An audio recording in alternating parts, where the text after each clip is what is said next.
Stand clear of the closing doors, please.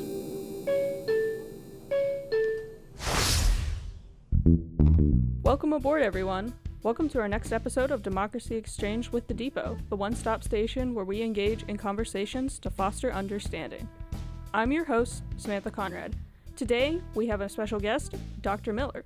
She is an expert on American politics and elections, and importantly for today's episode, women in the American political field. Dr. Miller, thank you for being here today. Thanks for having me. Yeah. So, for those of you who don't know, to start off, Dr. Miller has made a documentary called Trailblazing Women in Ohio Politics, and as the name implies, this documentary is about some of the first women in the field of politics in Ohio and the important legacy that they have left in the political field. And to start off our conversation today, I'm going to ask you, what made you want to make a documentary on female political leaders, or trailblazers as you call them? It kind of landed in my lap, if you will. So I hadn't spent years dreaming of making a documentary, but I had spent years researching women in American politics, and in particular, the challenges that women have faced historically and in contemporary times with getting elected to public office. We actually had an alum of the university, Mary Beth Ray, and she approached our former president and the provost, who was Rodney Rogers at the time, he was the provost, and drew to their attention the fact that there were some women who'd secured these unbelievably high offices in Ohio, but hadn't really ever been recognized. So think the first woman attorney general of Ohio, the first woman speaker of the House. And in, an alumni, it may have been, I've always pictured it as probably like a cocktail party. I'm not really sure how this was suggested to the president and Provost Rogers at the time, but it was maybe BGSU would like to do something to sort of mark and honor the accomplishments of women like this. So I got a call from Provost Rodney Rogers. And first of all, when you get a call from the provost and you're a faculty member, and for me, it started with an email. Melissa, give me a call as soon as you can. That's a little scary, okay? That's a little scary. But then he said, he told me about how the president's office, and he'd been brought in, was talking to this alum about maybe doing a project, and he said, we thought of you because you are sort of our on-campus expert on women and politics, and come up with an idea, see what you can come up with. And so I started thinking about it. I'm like, I've read all this incredibly fascinating research about how women are covered by the media when they run for office, how women are less likely to be recruited by political gatekeepers to run for office, experiences of sexism and discrimination when they do run and when they do take office and this kind of thing. I'd read that sort of research that was based on surveys of women who'd run and women who'd served in elective office. So I sort of knew what that research said, but I found it so fascinating, and I thought, I want to bring this to life. I think these women will have fascinating stories. And I thought, why not a documentary? I had already worked with WBGU PBS in terms of appearing on the Journal, their flagship public affairs program. I reached out. I said, would you be interested? They said, sounds great. And that's how it was born. That's how the documentary came to be. And I'm so glad, because the women's stories truly did turn out to be absolutely fascinating. That's awesome. And as a woman, I have obviously experience, I loved your Women in American Politics class. I think everybody should take it. And in that class, we actually talked about this, but I want you to answer, do you think having female political leaders are important for young women? And if so, why do you think so? I do think it's important, and thank you for your plug for my class. I love teaching it. It's awesome. Everyone should take it. It's going to be offered not this spring, but it's offered every other spring, so spring 2026. And there are a couple considerations here. One is, I do think it is important to have role models for women in all kinds of different industries and professions.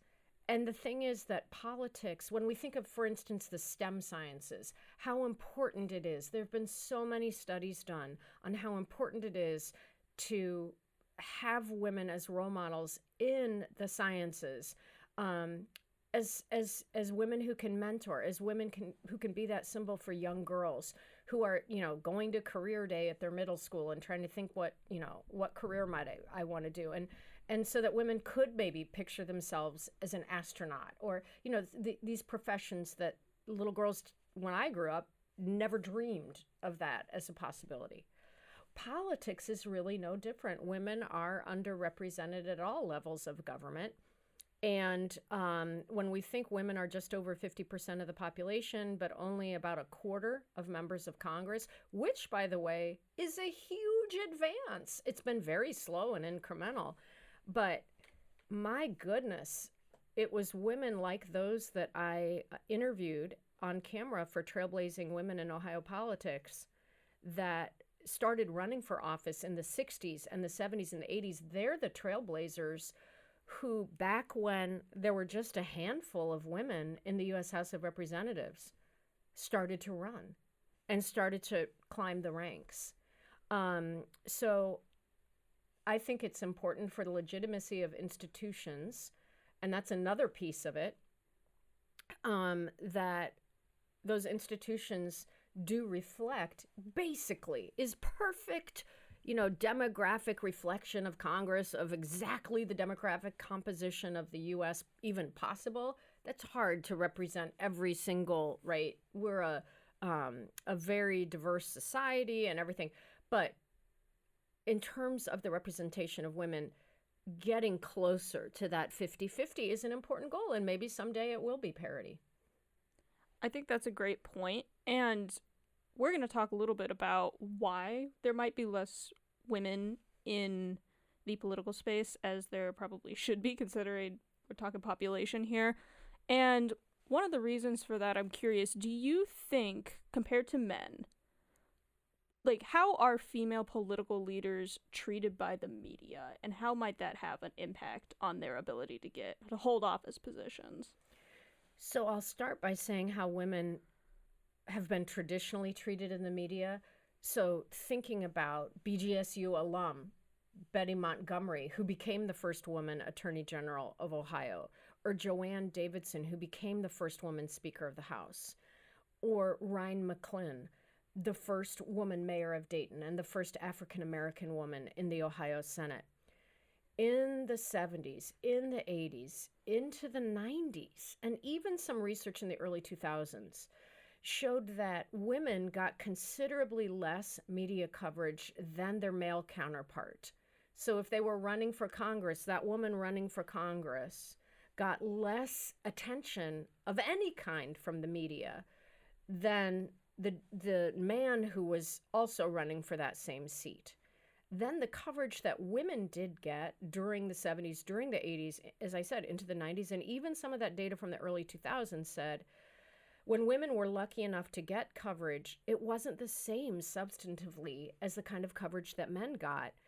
And their coverage tended to mention things that would never have been pointed out about a male candidate. For instance, a mother of three, and the candidate was wearing high heels and a light powder blue suit, right?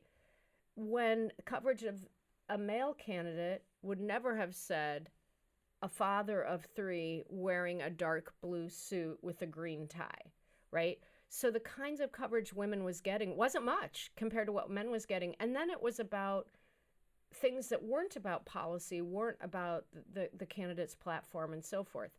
Now, we have now seen in mainstream news coverage that there's much more equity and fairness. And I think there's training in schools of journalism. There's training in journalism departments here at BGSU, right?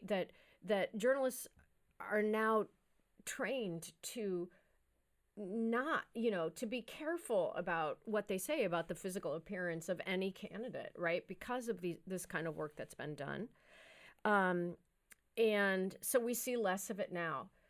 But that's mainstream media. We have a whole like internet media, right? All kinds of new forms of media. Those studies haven't been done yet. And my suspicion is there are lots of non-mainstream news outlets where those kinds of we'd call them old-fashioned biases are still very prominent today. That kind of research still needs to be done. That actually leads beautifully into my next question, so thank you for that. I was actually going to ask you, I know the research hasn't really been done yet, but do you think personally that social media has had an impact on the way that female political leaders are perceived? I do think social media has had an impact on politics, just hands down. Absolutely. I mean, my goodness, what a change. The use of social media. For instance, when Donald Trump was first elected president, or I should say first ran for president in 2016, and then became president, some scholars were calling it the Twitter presidency, because Twitter hadn't been around prior to that. And I'll have to be careful. Some listeners will know exactly when Twitter was established, but the point was that, like other presidents before him, think Franklin Delano Roosevelt, who used the latest whiz-bang technology, the radio, right, to talk directly to voters. Donald Trump was using Twitter. Now, this campaign cycle, we're seeing a whole Instagram and TikTok and all kinds of social media being used. I think there needs to be research done on that, and it's beginning to be possible thanks to the technology to sort of like scrape, and sometimes these are available, right? Scrape the social media posts and then do, an interesting study that's like, number one, how do women candidates versus men candidates self-present on what they post? All right, what is their emphasis? And then you can do things like then analyze what comments they get and what kind of feedback they get. I think that research is just emerging, to be honest with you. And I think there could be some real differences in terms of like the presentation of women who are Republicans running for office versus women who are Democrats. Why do I say that? Just because anecdotally, and part of this is just, the changing nature of the Republican Party, but conservative women running for office, we've seen some high-profile examples of women, for instance, running as Republicans for congressional races and that sort of thing, holding firearms, right? We never would have seen that as from a Republican woman running in the 70s, 80s. So things are changing. And I think it'd be a fascinating question. Are they more likely than Republican men to hold firearms? Maybe it's a Republican Party thing, right? Because gun rights has become so central to the Republican Party platform. I'd love to see that study. And it could be done. You can imagine. It's just looking at all the posts and seeing what's their self-presentation. Now, the technology is there to do sort of straightforward, like either somebody's holding a firearm or they're not in the post, right? In the picture, or in the TikTok video. So you have to think of like another good example. This could be done across political parties. Are women or men more likely to post pictures or short videos of themselves with kids? And it used to be in the 80s, women who ran for office were told, oh my gosh, don't surround yourself with kids and the campaign flyers and all that, because you're trying to beat the stereotype that your place is in the home, right? A very, I suspect, somewhat old-fashioned notion, right?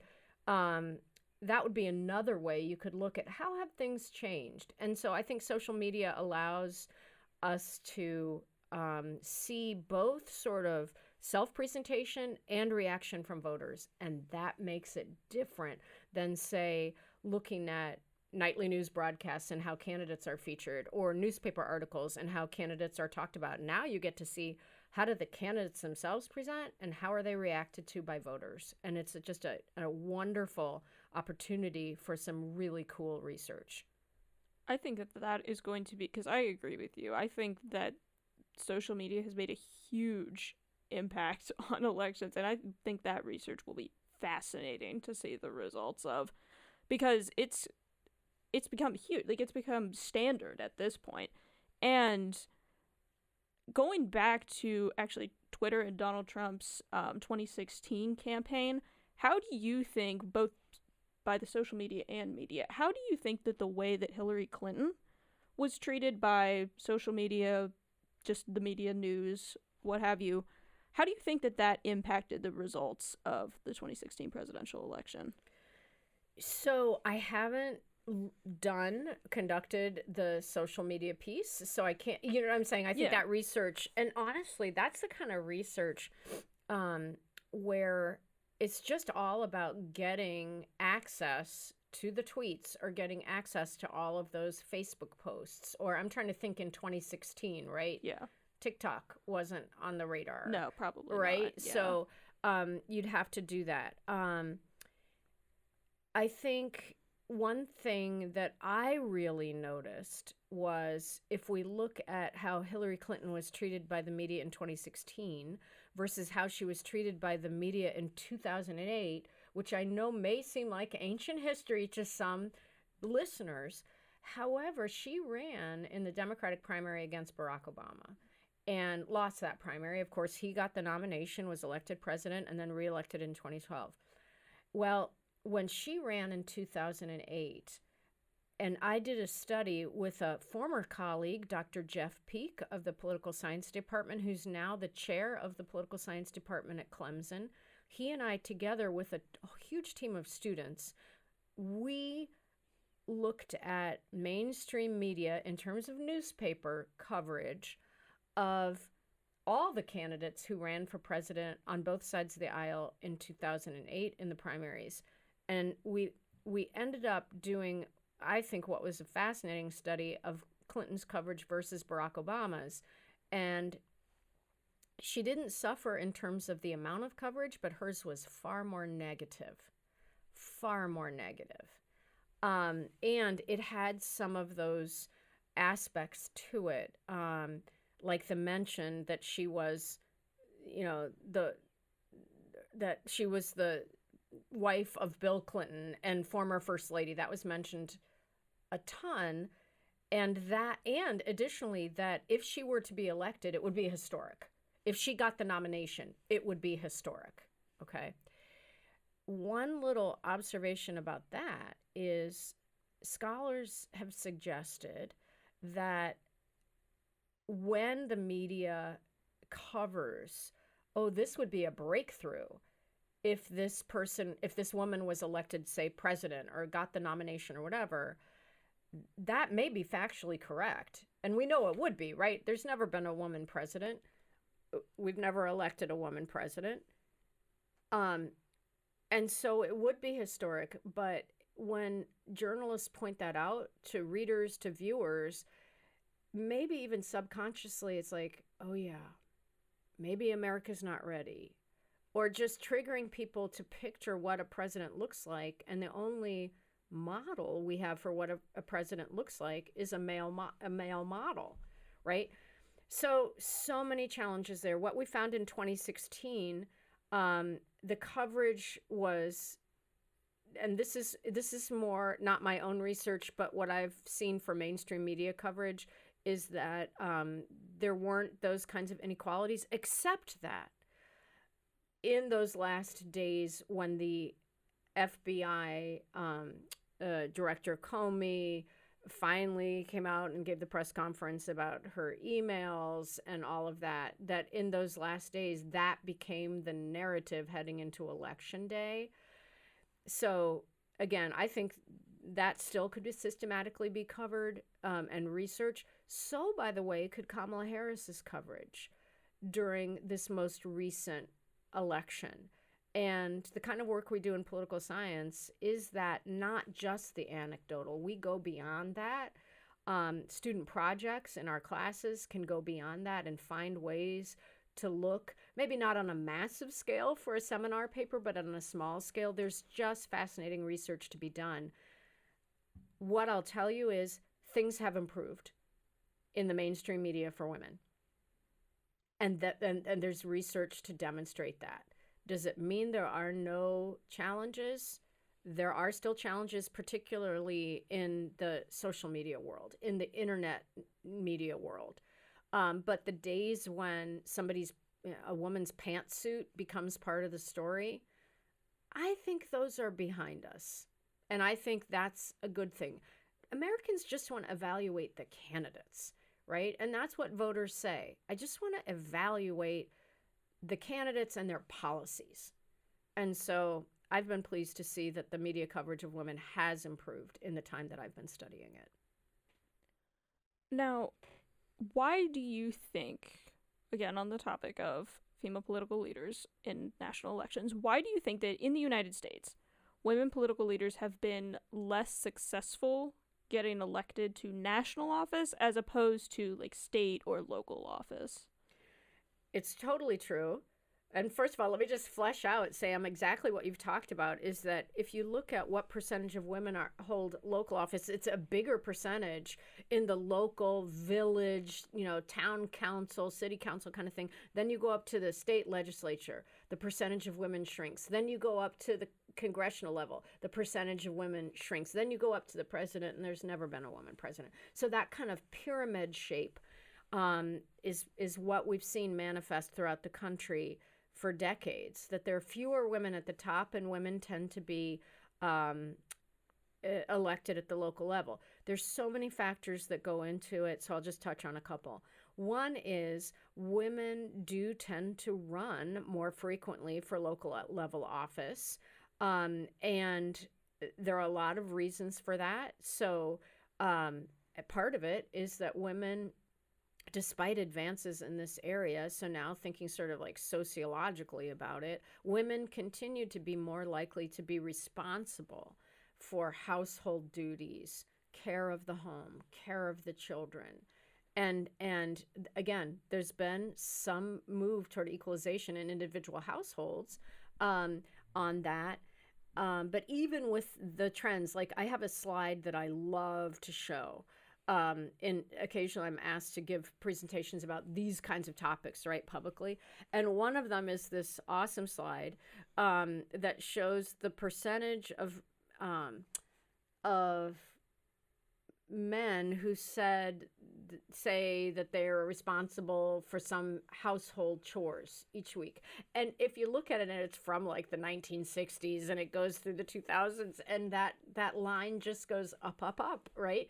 So we've seen those kinds of demographic changes, yet it remains the case that women tend, if they run, to run at the local level, and they're less ambitious now to run for higher level office. So is that because they have a higher burden of household and family duties than men do?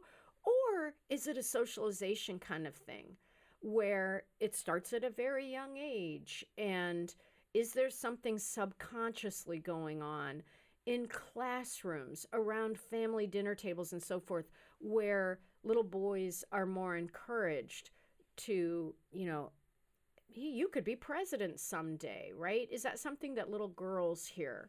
And these are, so there's such a multiplicity of factors that come into play. But the reality is that when you think about who runs for president, now, Donald Trump is an exception in that he had never run for or held lower level elective office before he won in 2016. So he's a big exception, but let's put him aside for a minute as a very unique politician. Most people who run for president, all the presidents who've served, we think maybe Eisenhower, right? He had military experience and not elected political office. But all the other presidents, Washington had Revolutionary War general experience, right? But all the others, we think of them, they were in Congress, they were a governor of a state, maybe they were a U.S. senator. They had done something. And because men continue to be predominantly, have about 75% of the seats in Congress, for instance, there just aren't as many women to be in that pipeline then, to have the kind of resume that they could run for president or that they'd even think about running for president. So there are sort of pipeline issues involved. There are questions about the socialization of young girls and young women, and also the ambition of women for higher office. There's a lot of work out there that studies and looks systematically in political science at these factors and find that these are the sort of disadvantages that lead to a situation where it's still, uncommon for a woman to even run for president. We've had a few in the last election cycles here and there. But the last thing I'll say is also that other countries in the world that are ahead of us, they've elected a woman prime minister or a woman president. Those countries, in some cases, have fewer pipeline issues because they have quotas for women in their national legislatures or for the political parties that are competing for seats in those national legislatures. Literally, the quota is set, 50% of the candidates on the party's slate of candidates have to be women. Now, whether they get elected or not, we'll see. But those countries that are way ahead of us, a lot of them either have quotas for the representation of women or they have prime ministerial positions where it's the party that elects the leaders. So think British politics, that parliamentary system, and we think Margaret Thatcher. Some listeners may be, history buffs out there. She was the first woman prime minister of England. Well, she didn't have to win a nationwide election where voters selected her. She was selected by the Conservative Party as the leader of the party. So those are so many reasons why we haven't seen women succeed in great number at the national level and yet to see a woman president. And you'll notice none of the answers I just gave you are unique to Vice President Kamala Harris and her experience, right? So yes, there are factors about the most recent campaign that we could talk about, but there's so many kind of baked in factors that make it difficult for a woman to even run, the probability that we'd have a lot of women running for president, and then also win. Now, speaking of Kamala Harris, to what extent do you think intersectionality affects female political leaders, and do you think that that's an important field of political research? It's definitely an important aspect of political research because women are not a monolith. Women are not all like-minded. And we can even see that in the 2024 election results in the sense that, yes, there was a gender gap with women somewhat more likely to vote for Kamala Harris, although men were even more likely to vote for Donald Trump. So that gender balance that tipped toward Kamala Harris among women tipped the other way in a larger magnitude toward Donald Trump. But even if you look at women, there were, Donald Trump did very well among women. And so women are not all like-minded about this. Now, so first of all, intersectionality in terms of a theory that we bring to the study of, women in politics is the notion that let's take just a woman's experience on the campaign trail. And historically, as I did in the documentary, and also in sort of other research that's done that uses survey data, and there are all kinds of ways you can study women running for office. It does make a difference whether the woman running is a white woman or is a woman of color or is a working class woman versus a middle or upper middle class woman. These are the kinds of dimensions that the theory of intersectionality suggests ought to be considered rather than just generalizing about women running for office. women are all different. Their experiences are unique and different. Women are all over the political spectrum, and they come from all walks of life. And so I think it is important, and I think the research that will be done going forward about Kamala Harris's experience running for president, and particularly get back to the media coverage, I would go back to the comment I made earlier about how traditionally in the 70s and 80s, if women could get coverage, it might be, well, if elected, Melissa Miller would be the first member of the city council, right? And kind of cueing voters, right, to think, oh, she's different than anyone we've ever had, right?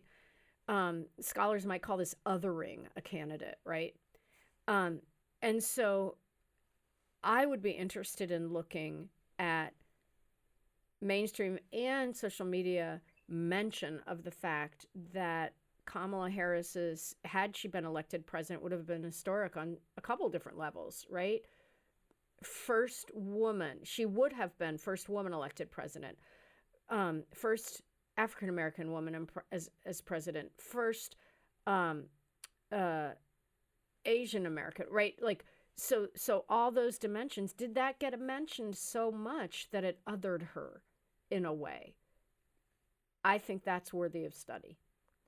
I completely agree. And to follow up kind of on that point, do you think, or how do you think that kind of this concept of intersectionality, how do you think that that played a role in kind of both her campaign and the outcome of the 2024 election?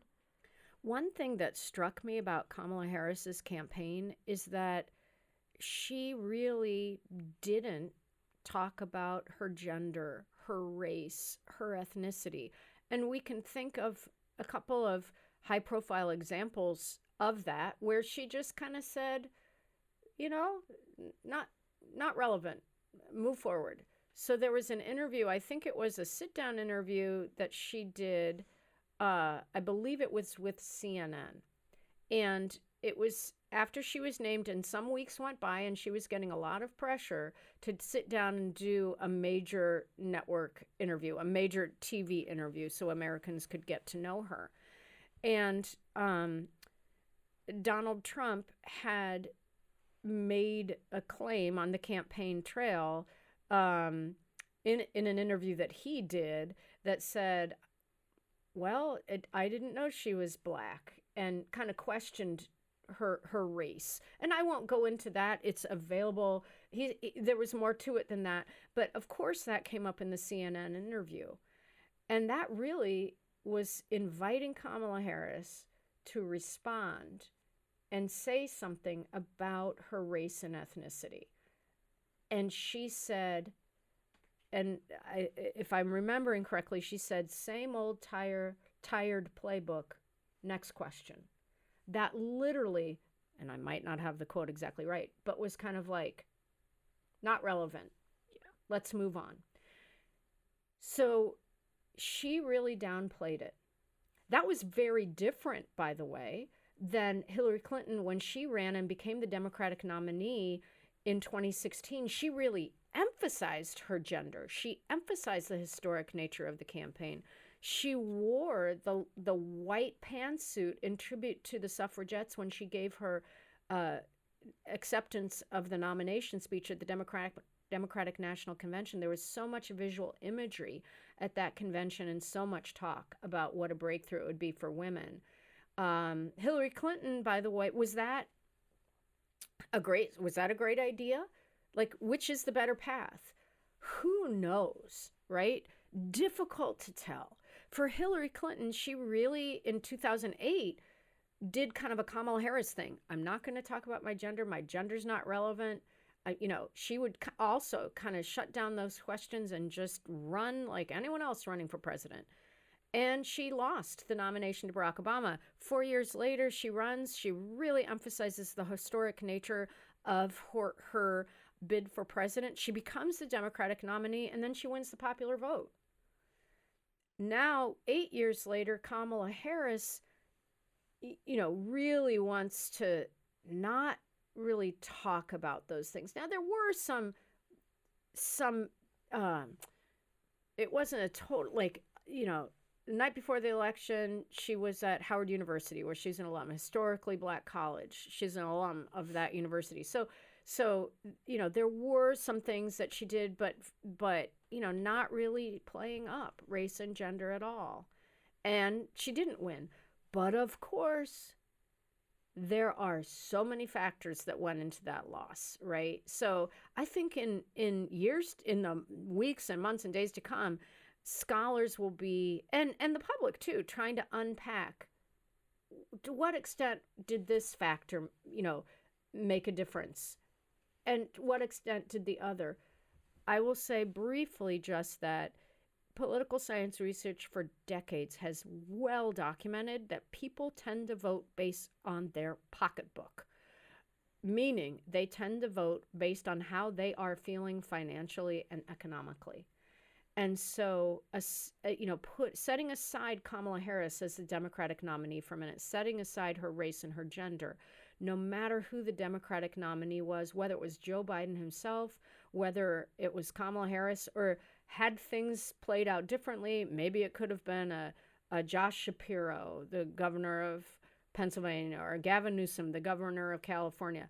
Any Democrat was going to have a really, really tough time winning in 2024, because so many Americans, and it's documented in poll after poll, including the BGSU poll that we ran out of the depot in September and October, suggested that Americans felt the country was on the wrong track, a majority, and they didn't feel that the economy was, that they felt they were worse off and the economy wasn't working for them.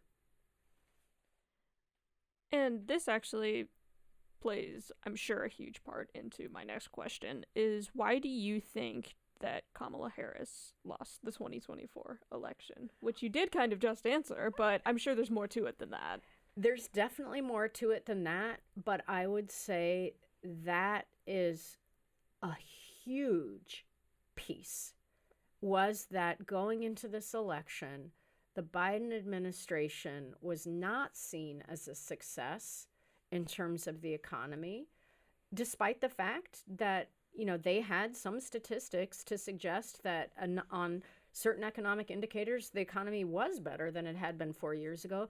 But honestly, all the data slides in the world are not going to make a difference to the voter who's having trouble putting food on the table or having trouble paying their bills.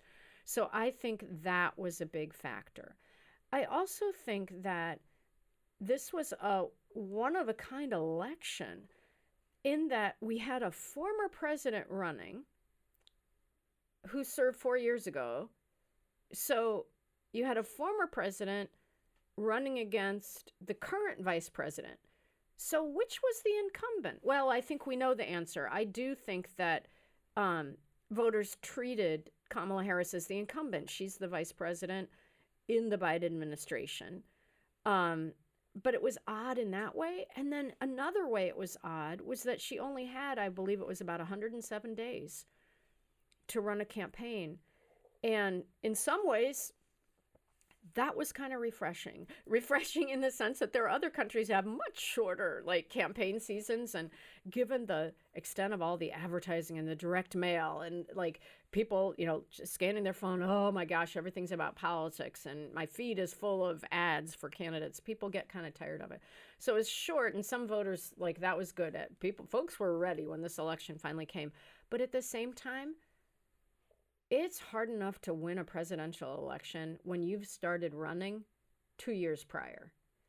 And Vice President Harris had just 107, 108 days. Then layer that with, the possibility that subconsciously people, and the Trump campaign did, they, of course, Kamala Harris didn't run in a vacuum. She ran against a candidate who was negatively messaging about her, as her campaign was negatively messaging about Donald Trump.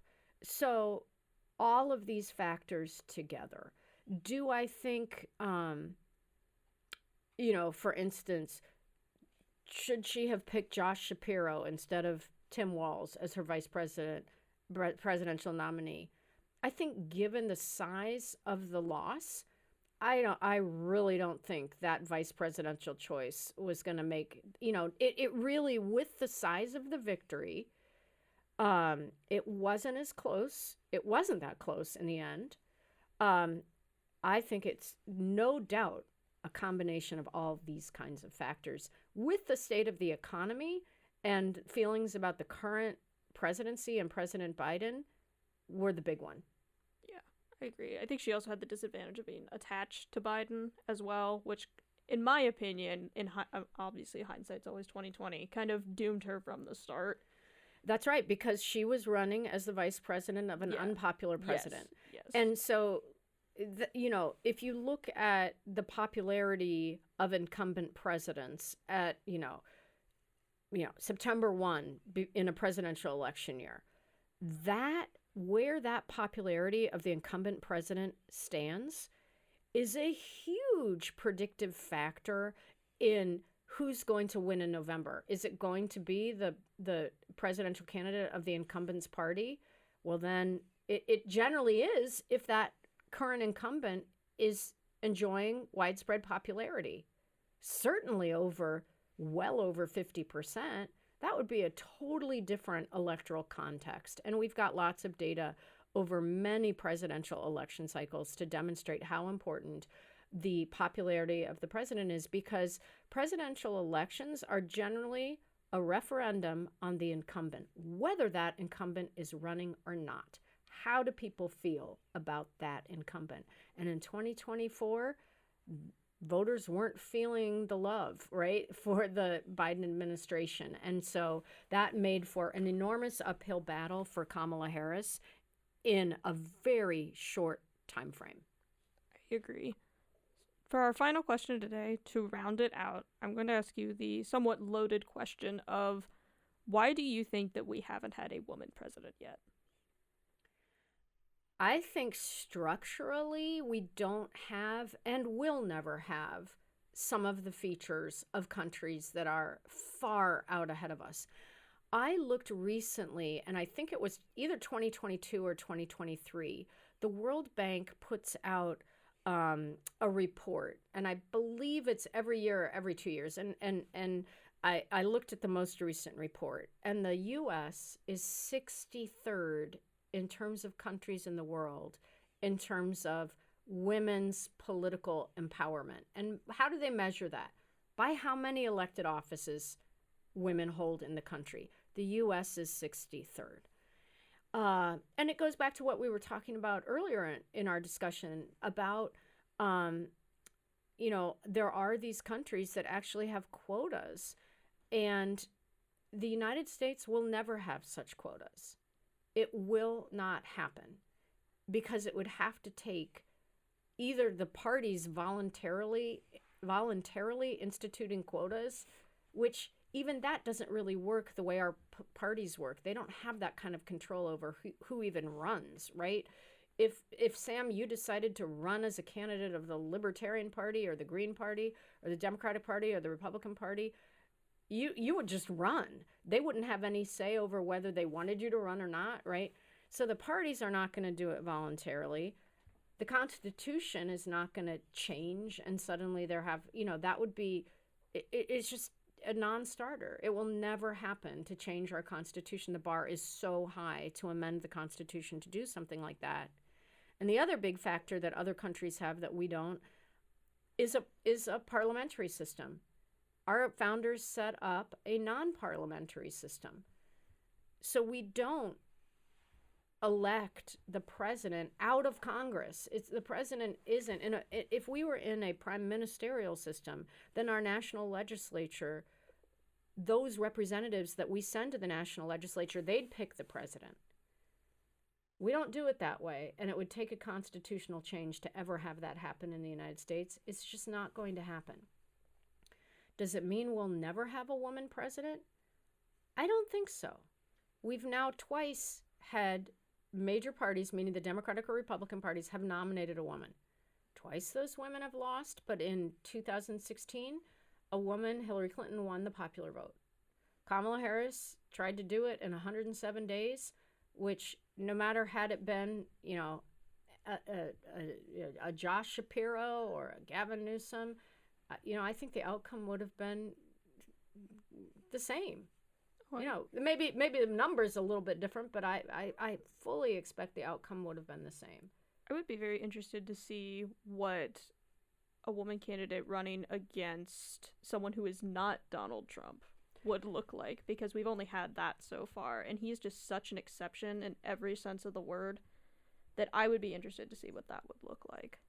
I completely agree with you, and I think the Democratic Party will do a lot of soul searching in the days, weeks, months, and years to come about how can we build a winning coalition going forward to win back the White House.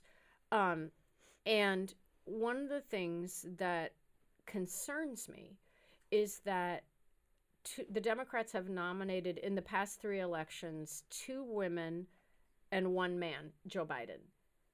And in those 3 presidential elections, only Joe Biden won.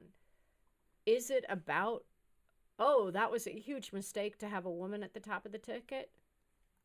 Personally, I don't think so. And I do get concerned that both parties will shy away, that women can't win because of a couple of high-profile examples where women didn't win. But there's more than one reason anyone loses an election.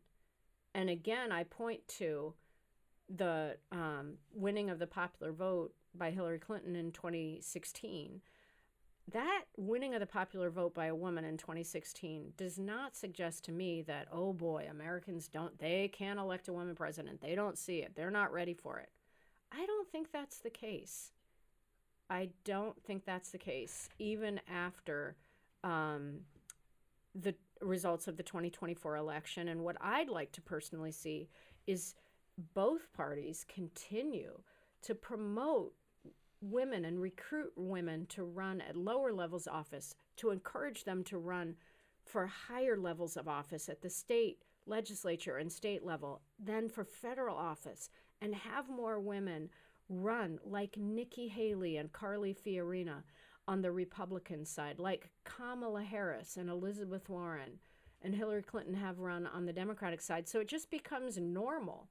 And I think your point about Donald Trump being a really unique candidate to run against, the only person who's beaten him is Joe Biden, and that was in the throes of COVID. That was a very unique election. So I would caution listeners not to draw grand conclusions about the future of women in politics based on the outcome of the 2024 presidential election. Dr. Miller, thank you so much for being here. You're so welcome, Sam. This has been a pleasure. Thank you. Well, here's our last stop today at the Democracy Exchange with the Depot. And I want to once again thank our guest for being here, Dr. Miller. Thank you so much.